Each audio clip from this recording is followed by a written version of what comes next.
Hello students, in this audio video I am explaining you the circumstances that leads to new economic policy or liberalization, privatization and globalization in India in 1991 यानी 1991 में भारत में जो new economic policy लागू हुआ LPG liberalisation privatisation and globalisation वो किन परिस्थितियों में हुआ उसके पीछे का बैकग्राउंड अभी हम लोग पढ़ रहे थे। तो हम लोगों ने पढ़ा था कि गवर्नमेंट के पास फॉरेन एक्सचेंज का स्टॉक काफ़ी कम होता था उन दिनों में कि 15 दिन भी अगर कोई नेसेसरीज भारत से बाहर से इंपोर्ट किया जाए, विशेष करके पेट्रोलियम प्रोडक्ट एंड मेडिसिन्स और हेवी मशीनरीज, तो क्राइसिस में था भारत। तो हुआ क्या, India approached the International Bank for Reconstruction and Development. India international bank for reconstruction and development IBRD के पास अप्रोच किया, पहुंचा, popularly known as world bank, जिसको दुनिया विश्व बैंक के नाम से जानती है, and the international monetary fund और IMF के पास भी भारत पहुंचा, अप्रोच किया।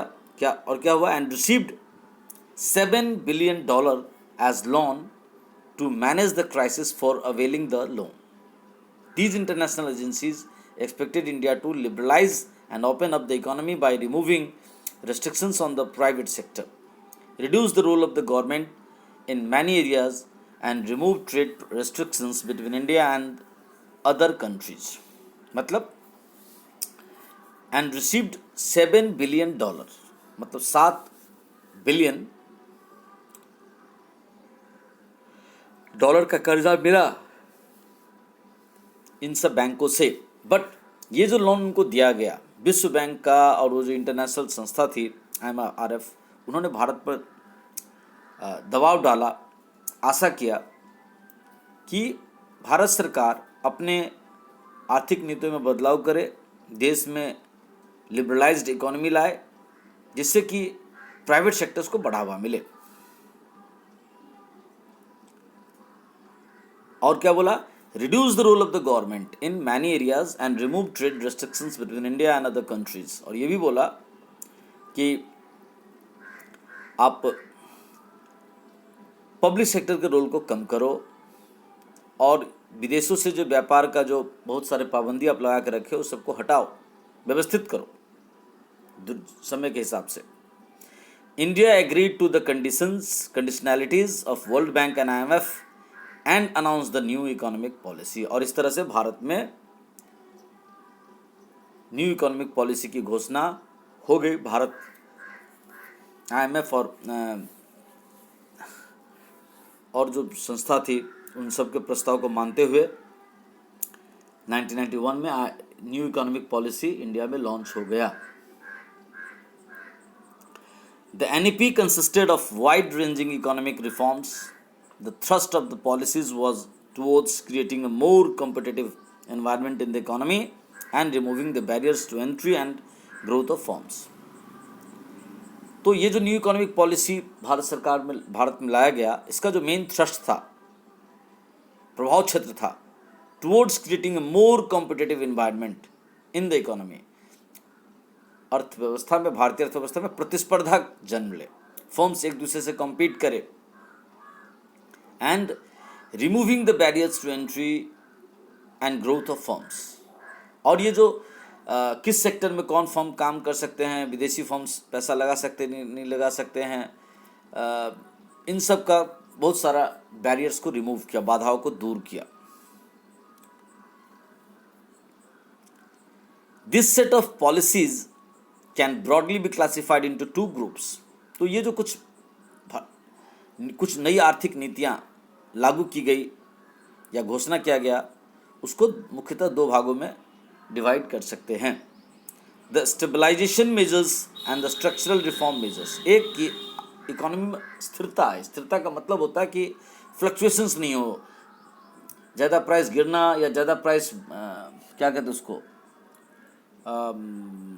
गिरना या प्राइस बढ़ते रहना, दोनों नहीं होना चाहिए, स्टेबल होना चाहिए इकोनॉमी में, इन्फ्लेशंस ना हो, ना ही डिफ्लेशन हो।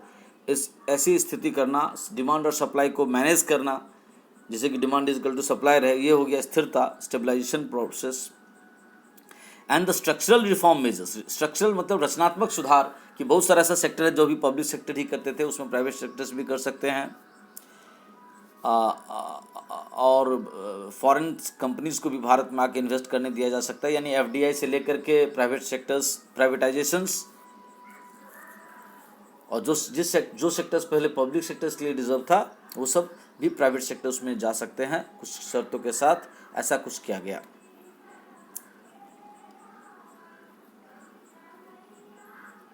Stabilization measures are short-term measures intended to correct some of the weaknesses that have developed in the balance of payment and to bring inflation under control।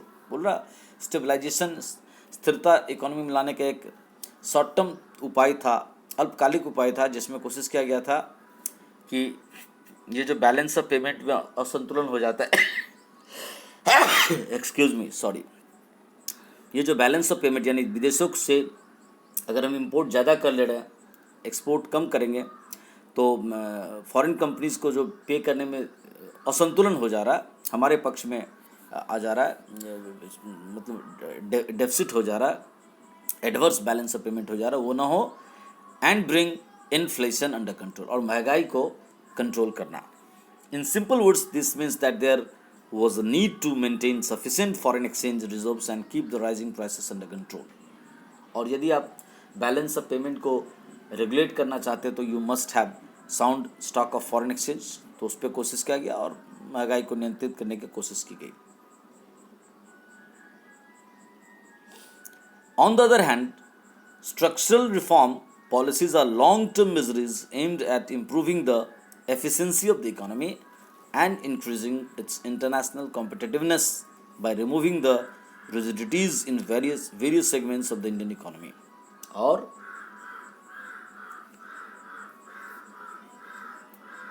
Structural जो सुधार था उसका ये मकसद था कि लॉन्ग टर्म मेजर्स में धीरे धीरे भारत में ऐसा हो कि इकोनॉमी साउंड हो जाए, विश्व स्तर पर भी प्रतिस्पर्धा करें हमारे फर्म्स, और पब्लिक सेक्टर का ही बोलबाला न रहे, प्राइवेट सेक्टर्स भी अपने कैपेबिलिटीज़ के हिसाब से परफॉर्म कर सके। इसलिए लिखा हुआ है, on the other hand structural reform policies are long term measures aimed at improving the efficiency of the economy and increasing its international competitiveness by removing the rigidities in various segments of the Indian economy। बहुत सारी जो बहुत ही complicated economy थी, licensing system था, लाल फीताशाही, rate tapism थी, private sectors को बहुत सारी असुविधाएं होती थी, तो उन सबको दूर किया गया। The government initiated a variety of policies which fall under 3 heads. और जो भारत सरकार, तत्कालीन भारत सरकार के द्वारा जो बहुत सारे न्यू पॉलिसीज़ लागू किए गए, उसके 3 हेड्स हैं। पहला लिबरलाइजेशन, दूसरा प्राइवेटाइजेशन, और तीसरा ग्लोबलाइजेशन। लिबरलाइजेशन मतलब उदारीकरण, प्राइवेटाइजेशन मतलब निजीकरण, और ग्लोबलाइजेशन मतलब वैश्वीकरण। तो इसको फिर हम बाद के वीडियो में इसको डिटेल से पढ़ेंगे। आई होप कि आप लोग ठीक से इसको समझ रहे हैं और अपने बुक से पढ़े। If you have any problem, you can ask us. We are always there to help you. But you have to be serious and constantly, regularly devote your time to each of your subject by spending 1.5 hours for each subject. Thank you.